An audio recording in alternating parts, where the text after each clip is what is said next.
Subscribe करंतु आम channel को आउ प्रेस करंतु बेल आइकन को जहा द्वारा आम लेटेस्ट वीडियो नोटिफिकेशन आपण मानकु सर्वप्रथम मिलिबो।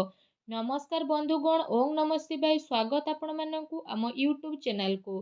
फ्रेंड्स, आज भिडियो रे कहिबा आगामी ए 2 दिन रे विशेष भाबरे आपणको कुंडली रे हेबा पई जाउछि गोटे जबरदस्त परिवर्तन। आज भिडियो रे बहुत बड़ राज विषय मु आपण मानकु कहिबा पई जाउछि, किंतु आपणको अनुरोध कि कहा सामना रे निजर मुह को खोलंतु नहीं। वीडियो बहुत ही खास अटे। ग्रह गोचर काफी व्यवस्थित रहुछि।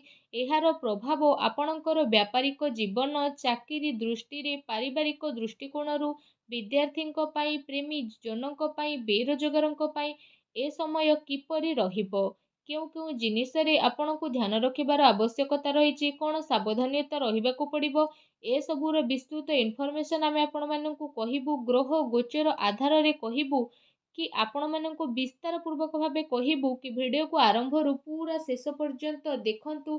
काहेकि ना 2 रु 3 टी उपाय वीडियो मझिरे आउ शेष रे कहिछि, जाहाकु जदि 2 दिन रे आपण पालन करिवे तो आपणकर सबु परेशानी रो अंत हेबो, ए कथार ग्यारंटी अछि। तो जो माने सच्चा भक्त ए वीडियो को देखुछंती, जो माने महादेवंकर सच्चा भक्त, महादेव को सच्चा हृदय रु भल पाउछंती, तो वीडियो को एबे ही गोटे लाइक करंतु। आउ तळे थिबा आम कमेंट बॉक्स रे सच्चा श्रद्धा भाबरे ओम नमः शिवाय, जय शनिदेव, जय माँ लक्ष्मी बोली अवश्य लिखि दियंतु। आगक आसुथुबा समय रे स्वयं भोला बाबा आपणको पई बहुत बड़ खुशी खबर नै के आसीबे। आउ आपणको जीवन रे आगक आसुथुबा सब असुविधा को दूर मध्य करिवे। तो फ्रेंड्स, बहुत ही शानदार अमूल विचार सह मु ए कथा आपणको कहि रखिबी कि फ्रेंड्स, कौनसी साप को आपण केते भी क्षीर पियंतु ना कहीं से जेमिति दंशन करने भूले नहीं, ठीक सही परी दुष्ट लोक केते भी सज्जन हो जातु ना कहीं सेमाने तांकर आदत केबे छाड़ती नहीं। आपण जदि दुष्ट उपरे भरोसा करिवे, दुष्टंक संगरे आपण रहिबे, आउ एमिति लोक जो माने सबले नेगेटिव रुहंती तांको सह आपण रहिबे, तो आपणकर बर्बादी सुनिश्चित अटे। ए कथा को आपण ध्यान रे रखंतु। जदि कथाटी भल लगिला तो वीडियो को लाइक करंतु, आउ कमेंट बॉक्स रे लिखंतु जय शनिदेव, जय श्री कृष्ण कन्हैया की। आसंतु आमे जानिबा कि आगकू आसुथुबा ए 2 दिन रे आपणकर कोन विशेष घटना घटिबा पई जाउछि। किछि विशेष योजना आपणकर बनिबो, आउ ए सबु को कार्य देबार स्थिति मध्य बनिबो। विशेष भाबरे लोकंक सहित आपणकर मधुर संबंध सहयोग बनिबो। ଏହା ଆପଣଙ୍କ ଛବିକୁ ଆହୁରି ଅଧିକ ନିଖାରିବ। ଆପଣଙ୍କୁ ଯେଉଁ ଖୁସିର ତଲାସି ଥିଲା ସେ ସବୁ ଖୁସି ଆପଣଙ୍କୁ ମିଳିବାକୁ ଯାଉଛି। ଏବେ ନିଜକୁ ଏହା ସାବ୍ୟସ୍ତ କରିବାର ସ୍ଥିତି ରହିଛି କି ଆପଣ କେତେ ଭଲ। ତ ଅର୍ଥରେ କରାଯାଇଥିବା ନିର୍ଣ୍ଣୟ ଆପଣଙ୍କ ପାଇଁ ଭୁଲ ସାବ୍ୟସ୍ତ ହୋଇପାରେ। ସେଥିପାଇଁ ଆପଣ ଅପେକ୍ଷା କରନ୍ତୁ। ଭିତ୍ତୀୟ କାର୍ଯ୍ୟରେ ହିସାବ କିତାବ କରିବା ସମୟରେ ସାବଧାନ ରୁହନ୍ତୁ। ବିଜନେସରେ, ମ୍ୟାନୁଫ୍ୟାକ୍ଚରିଂ କାର୍ଯ୍ୟରେ ଅଧିକ ଆପଣ ଧ୍ୟାନ ଦିଅନ୍ତୁ। ଶୀଘ୍ର ହିଁ ଆପଣଙ୍କର ସ୍ୱପ୍ନ ପୂରଣ ହେବ। शीघ्र ही आपणको स्वप्न पूरण होगा कारण मन खुशी हेबो। ता सहित आपण आपणकर कार्य को नुआ ना देबे। एहा सहित जदि कहिबा खुशी रहिबा पई सब बेले आपण ए 2 दिन रे ट्राई करंतु। पति पत्नी को संबंध रे मधुरता आसीबो। बाहरी लोकंकर घरे हस्तक्षेप करने को आदौ भी दियंतुनी।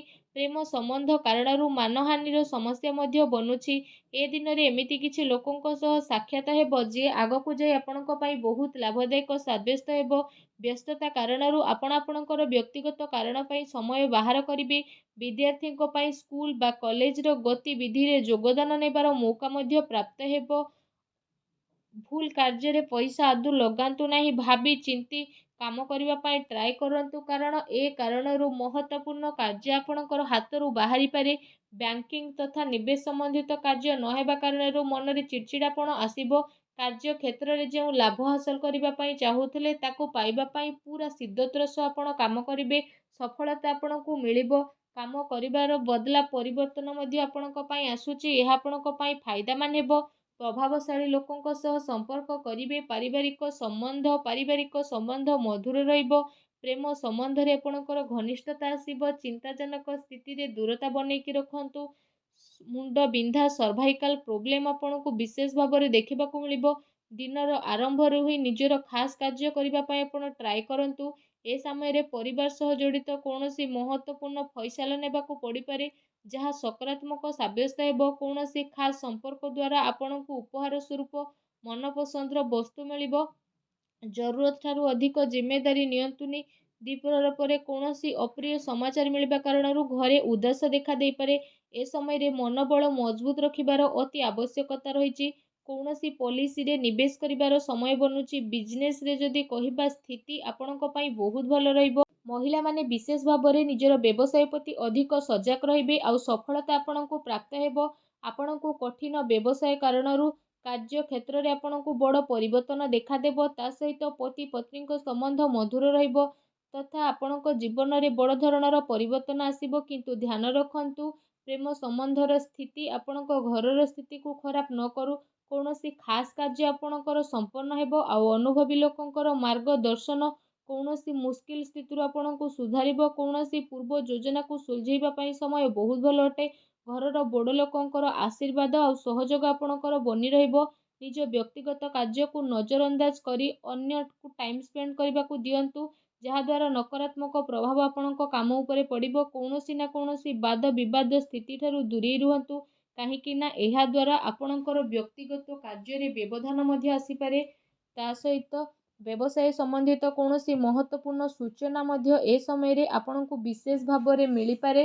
ତା ସହିତ ଯଦି କହିବା କାର୍ଯ୍ୟର ପ୍ରଭାବ ଅଧିକ ରହିବ, ଯେଉଁ କାରଣ ପାଇଁ ଆପଣ ଥକାପଣ ମଧ୍ୟ ଅନୁଭବ କରିବେ। ସରକାରୀ ଚାକିରି କରୁଥିବା ବ୍ୟକ୍ତିଙ୍କୁ ସ୍ପେଶିଆଲ ଦାୟିତ୍ୱ ମିଳିପାରେ। ପତି ପତ୍ନୀଙ୍କ ଭିତରେ କୌଣସି ଛୋଟ କଥାବାର୍ତ୍ତାକୁ ନେଇ ମନମୁଟାବର ସ୍ଥିତି ରହିପାରେ। ନିଜ ସ୍ୱଭାବରେ ପରିପକ୍ୱତା ଆଣନ୍ତୁ। ବିବାହଯୋଗ୍ୟ ଲୋକଙ୍କ ପାଇଁ କୌଣସି ଖାସ୍ ସ୍ଥିତି ଆସିପାରେ ବା ଖାସ୍ ଆପଣଙ୍କ ପାଇଁ ପ୍ରସ୍ତାବ ଆସିପାରେ। ସବୁ ସ୍ଥିତିରେ ଆପଣ ସଜାଗ ରୁହନ୍ତୁ। ନିଜର ଖାଦ୍ୟ ପେୟରେ ଆରାମର ଆପଣ ବିଶେଷ ଧ୍ୟାନ ରଖନ୍ତୁ। ଘରେ କୌଣସି ନୂଆ ବସ୍ତୁ ବା ଇଲେକ୍ଟ୍ରୋନିକ୍ ଜିନିଷ କିଣାକିଣି ମଧ୍ୟ ହୋଇପାରେ। ଜମି ବାଡ଼ି ସମ୍ବନ୍ଧିତ କାର୍ଯ୍ୟ ଉପରେ ଆପଣ ଧ୍ୟାନ ଦିଅନ୍ତୁ। ମହିଳା ବର୍ଗଙ୍କୁ ନିଜର ଯୋଗ୍ୟତା ଆଉ କାର୍ଯ୍ୟକ୍ଷମତା ଦ୍ୱାରା ମହତ୍ତ୍ୱପୂର୍ଣ୍ଣ ଉପଲବ୍ଧି ହାସଲ ହେବ। ନିଜର ଉପଲବ୍ଧି ଅନ୍ୟ ସାମ୍ନାରେ ଅଧିକ ବଖାଣି କରନ୍ତୁ ନାହିଁ। କୌଣସି ସମ୍ପର୍କିତଙ୍କ ସହିତ କୌଣସି ମାମୁଲି କଥାରେ ଲଢ଼େଇ ଝଗଡ଼ା ହୋଇପାରେ। ଠିକ୍ ହେବ କି ଛୋଟ ମୋଟ କଥାକୁ ଆପଣ ଆଦୌ ବି ନଜରଅନ୍ଦାଜ କରନ୍ତୁନି, ନହେଲେ ପ୍ରୋବ୍ଲେମରେ ପଡ଼ିବେ। ଯୁବବର୍ଗଙ୍କୁ ନିଜ ଲକ୍ଷ୍ୟ ଉପରେ ଧ୍ୟାନ ଦେବାର ଅତି ଆବଶ୍ୟକତା ରହିଛି। କାର୍ଯ୍ୟ କ୍ଷେତ୍ରରେ ବ୍ୟବସାୟୀର ସ୍ଥିତି ପୂର୍ବବତୀ ରହିବ। ଆର୍ଥିକ ମାମଲାରେ ଘରର କୌଣସି ବରିଷ୍ଠ ବ୍ୟକ୍ତିଙ୍କର ମାର୍ଗଦର୍ଶନ ଆଉ ସହଯୋଗ ଆପଣଙ୍କ ପାଇଁ ଉପଯୋଗ ସାବ୍ୟସ୍ତ ହେବ। ଚାକିରି ପେଶା ବ୍ୟକ୍ତିଙ୍କୁ ସାବଧାନ ରଖିବାର ଆବଶ୍ୟକତା ରହିଛି। କୌଣସି ବରିଷ୍ଠ ବ୍ୟକ୍ତି ବା ଉଚ୍ଚ ଅଧିକାରୀଙ୍କ ସହ ବିବାଦୀୟ ଝଗଡ଼ା ମଧ୍ୟ ହୋଇପାରେ। ପାରିବାରିକ ବାତାବରଣ ସୁଖଦପୂର୍ଣ୍ଣ ରହିବ। ପତି ପତ୍ନୀ ଜଣେ ଆଉ ଜଣଙ୍କର ଭାବନାକୁ ସମ୍ମାନ କରିକି ହିଁ ରଖିବେ। ପ୍ରେମ ଆଉ ରୋମାନ୍ସରେ ଘନିଷ୍ଠତା ଆପଣଙ୍କର ବଢ଼ିବ। ଅନିୟମିତ ଖାଦ୍ୟ ପାନୀୟ କାରଣରୁ ଲିଭର ଭଳି ସମସ୍ୟା ଆପଣଙ୍କୁ ଦେଖାଦେଇପାରେ। ତା ସହିତ ଆପଣ ଘର ସମ୍ବନ୍ଧିତ ନିଜର ଦାୟିତ୍ୱକୁ ବହୁତ ହି ଭଲ ରୂପରେ ନିଭାଇବେ। ତା ସହିତ ମିଡ଼ିଆ ତଥା ସମ୍ପର୍କ ସୂତ୍ର ଦ୍ୱାରା ଏମିତି କିଛି ଇନଫର୍ମେସନ୍ ଆପଣଙ୍କୁ ମିଳିବ, ଯେଉଁ କାରଣ ପାଇଁ ଆପଣଙ୍କ କାମ ବହୁତ ଆସାନରେ ପୂରଣ ହେବ। ମହିଳାମାନେ ନିଜର ଘରେଲୁ ତଥା ବ୍ୟବସାୟିକ କାର୍ଯ୍ୟକୁ ସରଳ ଓ ସଫଳତାର ସହ ପୂର୍ଣ୍ଣ କରିବେ। ମାତା ପିତାଙ୍କର ସ୍ୱାସ୍ଥ୍ୟ ଆପଣଙ୍କ ଚିନ୍ତାର କାରଣ ବନିବ। ନିଜ ଇଚ୍ଛାର ପୂର୍ତ୍ତି ପାଇଁ ଆପଣଙ୍କୁ ଅତିରିକ୍ତ ପ୍ରୟାସ କରିବା ପାଇଁ ମଧ୍ୟ ପଡ଼ିପାରେ। କଥାବାର୍ତ୍ତା କରିବା ସମୟରେ ଆପଣ ସାବଧାନ ରୁହନ୍ତୁ, କାରଣ ଆପଣଙ୍କର କୌଣସି ଭୁଲ କଥା ସାମ୍ନାବାଲାକୁ ଆଘାତ ମଧ୍ୟ ପହଞ୍ଚାଇପାରେ। ତେଣୁ ଆପଣ ସଚେତନ ରୁହନ୍ତୁ। ଚାଲୁଥିବା ପ୍ରୋବ୍ଲେମରୁ ଆପଣଙ୍କୁ ସଫଳତା ମିଳିବ। କେବଳ ଧୈର୍ଯ୍ୟ ଓ ପରିଶ୍ରମର ଆପଣଙ୍କୁ ଆବଶ୍ୟକତା ରହିଛି। ଏତିକି ଯଦି କରିବେ ଆପଣଙ୍କୁ ଜୀବନରେ ବହୁତ ଅଧିକ ସଫଳତା ପ୍ରାପ୍ତ ହେବ। ଆଶା କରୁଛି ଆଜିର ଭିଡ଼ିଓ ଆପଣଙ୍କୁ ନିହାତି ଭଲ ଲାଗିଥିବ। ଭିଡ଼ିଓ ଭଲ ଲାଗିଥିଲେ ଭିଡ଼ିଓଟିକୁ ଲାଇକ୍ଟେ କରନ୍ତୁ। ଚ୍ୟାନେଲରେ ନୂଆ ଆସିଥିଲେ ଚ୍ୟାନେଲକୁ ସବସ୍କ୍ରାଇବ୍ କରନ୍ତୁ। ଧନ୍ୟବାଦ।